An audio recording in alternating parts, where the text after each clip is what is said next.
Good morning student. आज हम topic पढ़ेंगे क्लास 9th का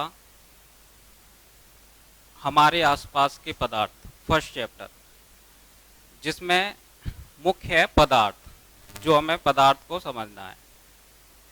अब पदार्थ वर्ल्ड में या संसार में हम यूं कहें कि जितनी भी वस्तुएं बनी हैं वो सारी पदार्थ की बनी हुई हैं। जैसे कि एग्जाम्पल लें, चाहे वो चेयर हो, चाहे वो बोर्ड हो, चाहे वो चौक हो, ये सारे पदार्थ, ये सारी वस्तुएं किससे, पदार्थ से मिलकर बनी हैं। पदार्थ, पदार्थ को हम यूं समझें कि कुछ हम शब्द लिखते हैं, जैसे जैसे यूं कहें हम एक कुर्सी, एक खाने वाला पदार्थ बादाम, या हम कहें एक स्टोन या पत्थर, या हम कहें साइकिल, हम कहें सुगंध, हम कहें शीत। कुछ इस प्रकार के ये वस्तुएं हैं, या हम इनको कहें, इनमें अब हम कुछ इनको पहचानेंगे कि ये इनमें से किन किन को हम पदार्थ कह सकते हैं। चेयर एक एग्जांपल ले, जिस तरह कंप्यूटर में हार्डवेयर और सॉफ्टवेयर होता है, उसी प्रकार हम पदार्थ को भी समझ सकते हैं। जिन हार्डवेयर का हम एक सिंपली उदाहरण लेते हैं कि हम हार्डवेयर किसको कहते हैं, जिनको हम छू सकते हैं उनको हम हार्डवेयर कह सकते हैं। ऐसे ही हम पदार्थ, यानी कुर्सी, कुर्सी को हम क्या करते हैं, छू सकते हैं। टेबल को छू सकते हैं, फैन को हम छू सकते हैं, तो हम कह सकते हैं ये क्या है, एक पदार्थ है।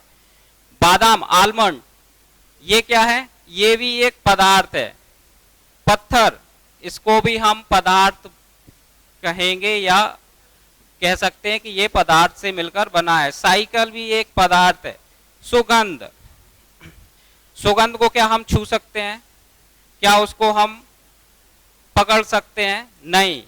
उसको हम नाक, अपने नाक के थ्रू उसको स्मेल ले सकते हैं, उसको सूंघ सकते हैं। ऐसे ही शीत या ठंडक बोले जिसको हम, उसको हम महसूस कर सकते हैं। यानी जिन चीजों को हम महसूस कर सकते हैं उनको हम कह सकते हैं ये पदार्थ नहीं है।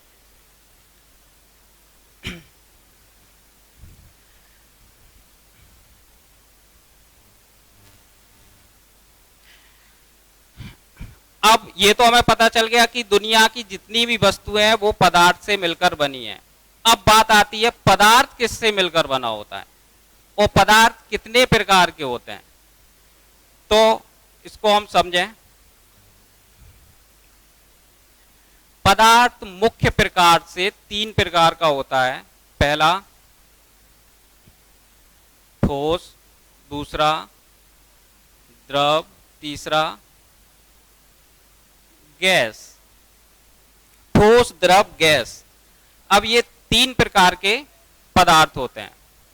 अब हम इनके गुणों की बात करेंगे, इनकी अवस्थाओं की बात करेंगे कि ये ठोस ठोस क्यों होता है, द्रव द्रव क्यों होता है, गैस गैस क्यों होता है।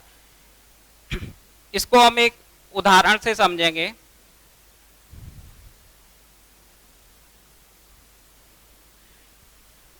ठोस,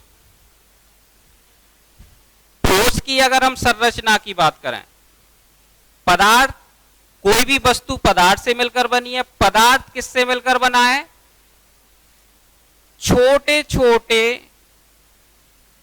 कणों से मिलकर, छोटे छोटे कणों से। पदार्थ किससे बना है, छोटे छोटे कणों से। अब पदार्थ की 3 अवस्थाएं होती हैं, ठोस, द्रव, गैस। अब ये तो हमें पता चल गया कि पदार्थ छोटे छोटे कणों से मिलकर बना है, तो हम कह सकते हैं ठोस भी छोटे कणों से मिलकर बना है, द्रव भी छोटे कणों से और गैस भी।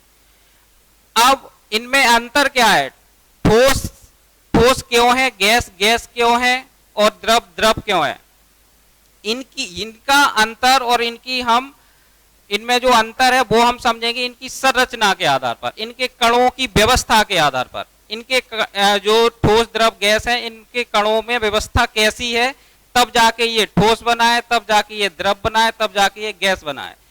जैसे कि ठोस में कणों की संख्या अधिक, और हम कह सकते हैं कि कणों की संख्या अधिक और बहुत ही पास पास में रहकर या आपस में पास पास जुड़कर ठोस बनता है, और या कह सकते हैं ठोस में कणों की संख्या अधिक होती है और द्रव में ठोस की अपेक्षा कणों की संख्या कम और कणों की दूरी थोड़ी दूर दूर होती है, या हम कहें इनमें रिक्त स्थान या स्पेस कैसा होता है, थोड़ा दूर दूर होता है, किसकी अपेक्षा, ठोस की अपेक्षा।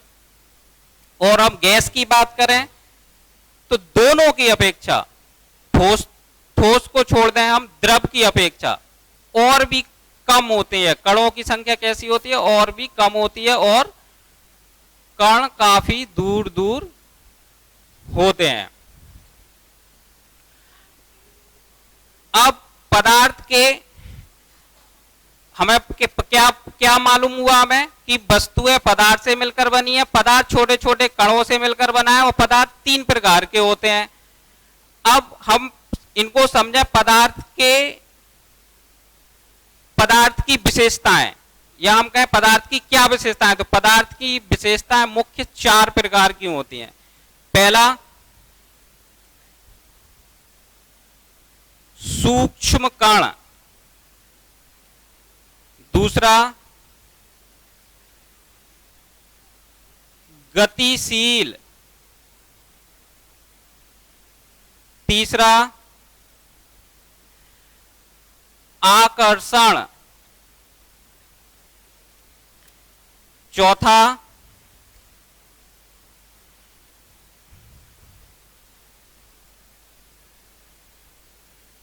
गतिशील आकर्षण, और सूक्ष्म कण, गतिशील, आकर्षण, और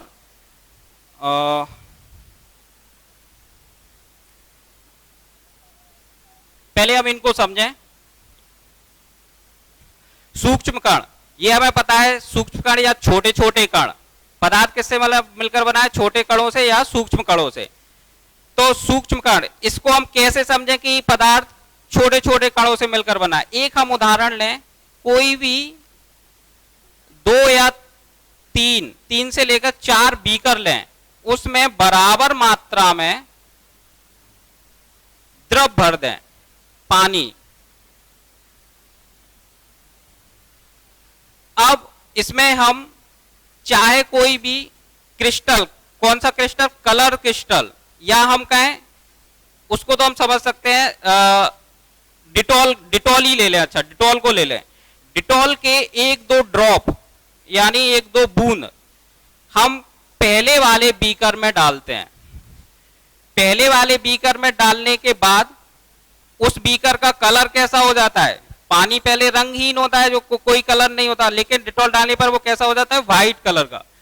अब उसका कुछ द्रव जो हमने मिक्स इसमें डिटॉल के कण को या डिटॉल के लिक्विड को इसमें मिक्स किया है या उसमें घोला है, तो ये पूरा व्हाइट हो गया। अब इसको हम क्या करेंगे, इसका कुछ द्रव, या हम यूं कहें ये 100 ml है, 100 ml में से हमने 10 ml लिक्विड इसमें ट्रांसफर कर दिया, इस सादा पानी में जो अगला बीकर है। अब इस अगले बीकर में अगर हम 10 ml लिक्विड ये जो घुला हुआ है डिटॉल इसमें मिलाया, तो किसका कलर कैसा होगा, वो भी कलर कैसा हो जाएगा, व्हाइट हो जाएगा, लेकिन इसकी अपेक्षा कैसा होगा, कम हल्का होगा, यानी ये ज्यादा डार्क होगा, ये हल्का होगा। ऐसे ही प्रक्रिया हम आगे दोहराएं, 10 ml इसमें ट्रांसफर किया तो ये लिक्विड इससे और हल्का हो जाएगा। इससे हमें क्या पता, इससे हमें क्या मालूम हो रहा है कि कण जो होते हैं, जो डिटॉल के जो कण थे इसमें सबसे ज्यादा मिले थे, तो ये ज्यादा व्हाइट, उसका द्रव इसका मिश्रण इसमें मिलाया तो ये कम, और इसका मिश्रण इसमें मिलाया तो और कम। यानी लिक्विड यानी द्रव जो डिटॉल के कण है, यानी जो लिक्विड डिटॉल था उसका उसके कणों की मात्रा कैसी होती जा रही है, कम होती जा रही है, और ये द्रव कैसा हो रहा है, हल्का होता जा रहा है। तो कणों यानी सूक्ष्म कण, यानी कण कम होते जा रहे हैं, तो ये कलर में भी क्या अंतर आता जा रहा है। तो हमें ये मालूम पड़ रहा है कि सूक्ष्म कण कैसे होते हैं, मतलब पदार्थ किससे बने होते हैं, सूक्ष्म कणों से। दूसरा उदाहरण, दूसरा विशेषता है गतिशील। गतिशील कणों के बीच, यानी पदार्थ के जो पदार्थ में की जो अवस्थाएं होती हैं, ठोस द्रव गैस, उन वो बने होते हैं छोटे छोटे कणों से मिलकर। तो उन कणों में गतिशीलता भी पाई जाती है। गतिशीलता कैसी, हम कहें कि अगर ठोस के कणों में गतिशीलता होगी तो ठोस इधर उधर भागता फिरेगा, घूमेगा, लेकिन नहीं, हम क्या कहेंगे कि ठोस के कणों के बीच की गतिशीलता कैसी होती है, नगण्य होती है, ना के बराबर, यानी बहुत कम होती है। द्रव में कणों के बीच गतिशीलता कैसी होती है, अधिक होती है, और गैस में कणों की गतिशीलता कैसी होती है, अधिक होती है। उदाहरण लें, गतिशील कैसे, एक क्वेश्चन है इसी चैप्टर का कि हमें गर्म खाने की खुशबू दूर बैठे हुए व्यक्ति तक पहुंच जाती है, लेकिन ठंडे खाने की खुशबू लेने के लिए हमें उस खाने के पास में जाना पड़ता है। तो इससे हमें ये प्रक्रिया कैसी है कि इससे हमें समझ सकते हैं कि कणों की गति से, यानी गर्म खाने की खुशबू, गर्म खाना होगा तो उसमें भाप उड़ेगी, भाप यानी गैस, गैस के थ्रू खाने की सुगंध, जो खाने की सुगंध है वो कण के थ्रू भाप के रूप में एक जगह से दूसरे जगह स्थानांतरित हो जाती है। लेकिन ठंडे खाने की खुशबू में, ठंडे खाने में कोई भाप नहीं बनती है, और ना उसमें गैस के कण भाप के रूप में एक जगह से दूसरी जगह नहीं जा पाते हैं, जिससे क्या होता है कि हमें ठंडे खाने की सुगंध लेने के लिए उसके पास जाना पड़ता है, गर्म खाने की खुशबू एक जगह से दूसरी जगह स्थानांतरित हो जाती है। इससे हमें क्या पता चलता है कि कणों की गतिशीलता के कारण ये सब होता है। तो हमें ये पता है कि कण क्या करते हैं, गतिशील करते हैं। आकर्षण, आकर्षण क्या कि अब हम समझेंगे कि कणों के बीच आकर्षण क्या होता है और कैसे होता है। ठोस के कणों के बीच आकर्षण प्रबल होता है, प्रबल यानी सबसे अधिक होता है, और ठोस के कणों, द्रव के कणों के बीच का आकर्षण कैसा होता है, ठोस की अपेक्षा कम होता है, और गैस में आकर्षण बहुत कम होता है, सबसे अधिक कम होता है इसमें।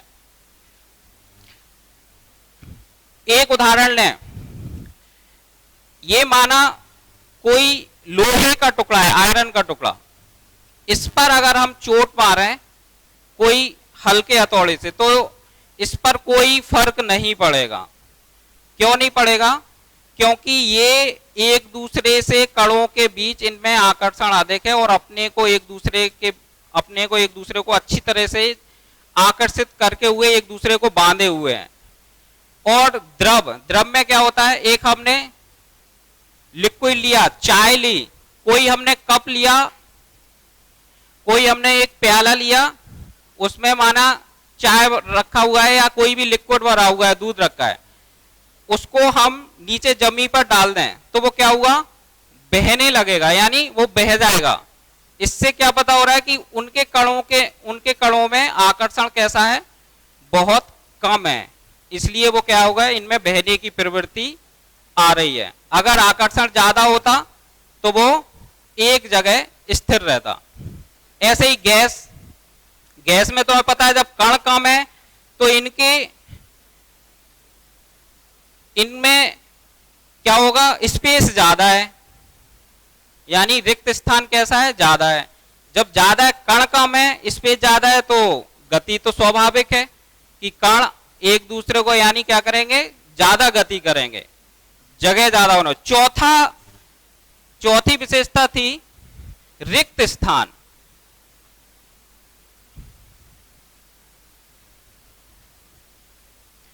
यानी ठोस, द्रव और गैस के कणों के बीच कुछ रिक्त स्थान होता है, यानी कुछ खाली जगह होती है। ये तो हमें संरचना बना के ही पता चल रहा है। ठोसों में अगर हम इनकी विशेषता की बात करें कि ठोसों में रिक्त स्थान कैसा होगा, बहुत कम होगा, क्योंकि कणों की संख्या ज्यादा होती है और कणों की संख्या ज्यादा होगी तो आकर्षण भी ज्यादा होगा और एक दूसरे को प्रबल आकर्षण से जोड़े रहेंगे। द्रव में कणों की संख्या कम है तो स्पेस भी, ये देख रहे हैं ये बीच खाली जगह पड़ी हुई है, यानी इनमें रिक्त स्थान, स्पेस ज्यादा है, जिससे क्या होता है आकर्षण कम हो जाता है और ये लिक्विड के रूप में यानी द्रव अवस्था में इनमें बहने की प्रवृत्ति हो जाती है। गैस में रिक्त स्थान सबसे अधिक होता ही है। तो हम कह सकते हैं, ये हमने क्या समझा कि पदार्थ यानी संसार में जितनी वस्तुएं हैं वो सारी पदार्थ से मिलकर बनी है और पदार्थ छोटे छोटे कणों से मिलकर बना है और पदार्थ में ये 4 विशेषताएं होती हैं। इन 4 विशेषताएं में क्या होती हैं वो हमने समझा ठोस, द्रव और गैस के रूप में।